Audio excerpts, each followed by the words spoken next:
दोस्तों, कहानी की शुरुआत में हम देखते हैं वेगस की धूप में जलती एक उमस भरी दोपहर में 19 साल की जूली एक ऐसी एजेंसी के दरवाजे पर खड़िड्डी होती है जो उसके सपनों की उद्यान की सीर ही बन सकती थी। उसके अंदर एक ऐसी आग थी जो दुनिया की सबसे बद्दी एडल्ट फिल्म स्टार बनने की तमन्ना में जल रही थी। जब वह उस ऑफिस में दाखिल होती है तो वहाँ का माहौल उसे सुनहरे भविष्य की तरह नहीं बल्कि एक कठोर यथार्थ की तरह लगता है। एजेंसी के मालिक बेयर, जो उसके पहले निर्देशक बनने वाले थे, एक भारी भरकम डेस्क के पीछे बैठे थे। उन्होंने जूली को एक मोटा सा कॉन्ट्रैक्ट सामने रखा जिसमें उसके करियर के हर पहलू को कैद कर लिया गया था। उनके सहायक एलेक्स ने बिना किसी भावना के उसे वॉशरूम जाने और खुद को अच्छी तरह से तैयार करने का आदेश दिया, जिसका मतलब जूली अच्छी तरह समझ गई थी। वॉशरूम में अकेली खड़ी जूली शीशे में अपने ही साए को देखकर सिहर उठी। उसके साथ सीन करने वाला अभिनेता एक विशालकाय आदमी था और पहली बार सेक्स के इस व्यावसायिक रूप को सामने करने का डर उसके भीतर सांस ले रहा था। बाहर आकर उसने घबराई हुई आवाज में बेयर से कहा, मुझे लगता है मैं ये नहीं कर पाऊंगी। बेयर ने उसके कंधे पर हाथ रखा और एक अनुभवी शिक्षक की तरह समझाया,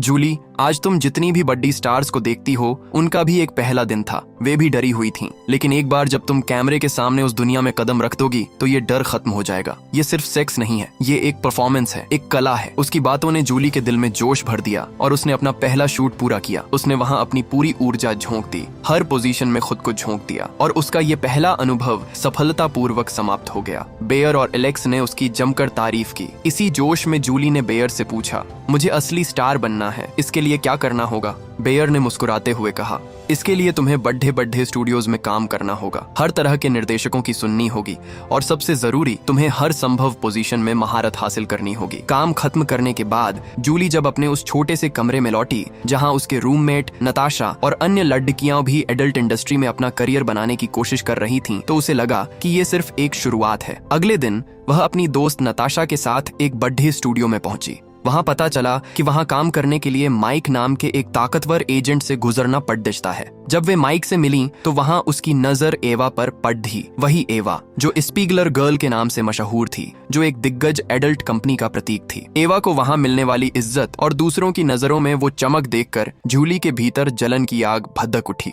उसने नताशा से पूछा, मुझे स्पीगलर गर्ल बनना है, बताओ क्या करना पड़ेगा? नताशा ने हल्की मुस्कान के साथ जवाब दिया, तुम्हें वो सब करना होगा जो आम लड़कियां नहीं कर सकती। हर रोज शूट करो, हर हद पार करो और फिर देखना नाम अपने आप बन जाएगा। इस बात ने जूली के दिमाग में जुनून का ज्वार ला दिया। अब वह किसी भी हद तक जाने को तैयार थी। एक भव्य पार्टी में जहां इंडस्ट्री के बड़े बड़े नाम मौजूद थे, जूली ने सपनों की दुनिया का असली चेहरा देखा। स्पीगलर, उस दिग्गज कंपनी का मालिक, एवा के साथ वीआईपी एरिया में बैठा था और उस जगह केवल चुनिंदा लोगों को ही प्रवेश था। उस दृश्य ने जूली के दिमाग में स्पीगलर गर्ल बनने का भूत इस कदर सवार कर दिया कि वह रात को सो नहीं पाई। आधी रात को उठकर उसने स्पीगलर कंपनी में फोन किया और अपनी इच्छा जाहिर की, लेकिन दूसरी तरफ से साफ जवाब मिला, स्पीगलर गर्ल वही बन सकता है जो पहले से मशहूर हो, हर पोजीशन में उस्ताद हो और सोशल मीडिया पर लाखों फॉलोअर्स रखता हो। ये सुनकर जूली को एहसास हुआ कि उसके पास तो न तो कोई फेमस वीडियो थी, न फॉलोअर्स और न ही इतनी पहचान। उसे रिजेक्ट कर दिया गया, लेकिन जूली ने हार नहीं मानी। उसे एक हाई प्रोफाइल शूट का ऑफर मिला जहां 2 लड्डी हैकों के साथ एक रफ वीडियो शूट करना था। उसने वो शूट पूरा किया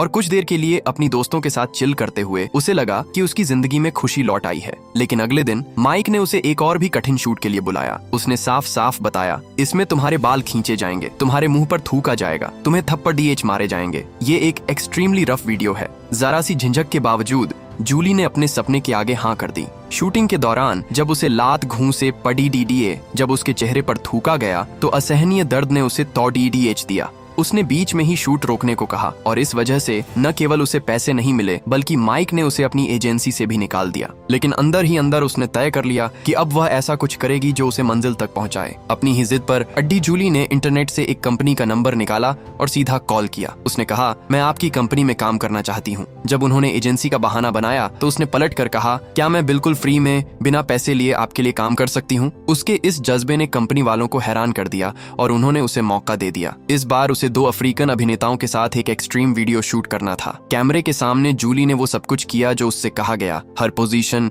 हर एंगल, और इस दफा उसने दर्द को भी अपने सपने की कीमत समझकर सह लिया। कुछ ही दिनों में वह वीडियो वायरल हो गई और उसके सोशल मीडिया पर 2 लाख फॉलोअर्स हो गए। अब जूली के पास वो ताकत थी, वो तर्क था। वह सीधे स्पीगलर से मिलने पहुंची और बोली, मैं आपकी कंपनी के साथ काम करना चाहती हूँ। स्पीगलर ने मुस्कुराते हुए पूछा, बताओ ऐसा क्या है जो तुम्हें दूसरों से अलग बनाता है? जूली ने बिना झिझक कहा, मैंने अभी हाल ही में 2 अफ्रीकन लड़ेचकों के साथ एक रफ वीडियो शूट किया है, हर संभव पोजीशन में। वो वीडियो 1 हफ्ते में वायरल हो गई और अब मेरे 2 लाख फॉलोअर्स हैं। और याद रखिए, मैं ये सब पैसे के लिए नहीं, बल्कि अपने मजे के लिए, अपनी भूख को शांत करने के लिए कर रही हूँ। जूली के इस जुनून और उसकी बेबाकी ने स्पीगलर को इतना प्रभावित किया कि उसने तुरंत उसे अपनी कंपनी में शामिल कर लिया। जूली अब सपनों की दुनिया में पहुंच चुकी थी। उसने स्पीगलर के लिए एक के बाद एक वीडियो शूट किए और कुछ ही महीनों में वह असली स्पीगलर गर्ल बन गई। उसकी मेहनत को देखते हुए स्पीगलर ने उसे एक शानदार बंगला गिफ्ट किया। अब जूली के पास वो सब कुछ था जो वह चाहती थी, पैसा, शोहरत, पहचान। उसने अपनी पुरानी दोस्त नताशा को भी अपने साथ बुला लिया और स्पीगलर से रिक्वेस्ट करके उसे भी एक वीडियो में काम दिला दिया। लेकिन शूट के दिन अचानक एक्टर नहीं आया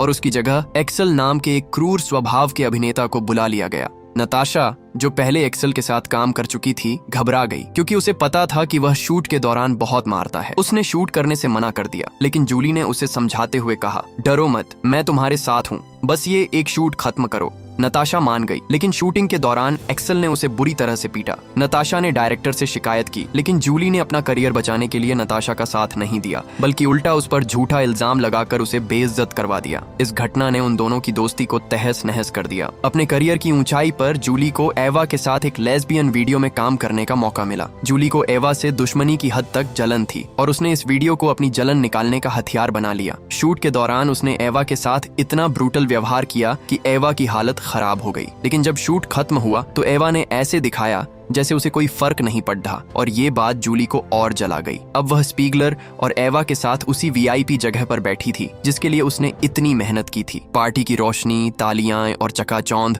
सब कुछ उसके इर्द गिर्द था, लेकिन जूली के अंदर एक खालीपन महसूस हो रहा था। उसने वो सब हासिल कर लिया था जो वह चाहती थी, लेकिन वह खुश नहीं थी। उसने अपनी दोस्ती गंवा दी थी, अपनी इंसानियत गंवा दी थी। पार्टी से लौटते समय उसने अचानक गाड़ी रुकवाई और बिना कुछ कहे स्पीगलर की दुनिया से बाहर निकल गई। उसने वो सब कुछ छोड़ दिया जिसके लिए उसने संघर्ष किया था, क्योंकि अब उसे एहसास हो गया था कि असली सुकून तो उसके पास नहीं था, जो शायद उसे कभी मिला ही नहीं। मूवी यहीं खत्म हो जाती है। दोस्तों, आपको ये मूवी एक्सप्लेनेशन वीडियो कैसी लगी हमें नीचे कमेंट सेक्शन में जरूर बताना और ऐसी ही और मजेदार वीडियोस के लिए हमारे चैनल को सब्सक्राइब करना ना भूलें। मिलते हैं बहुत जल्द एक और ऐसी ही मजेदार कहानी के साथ।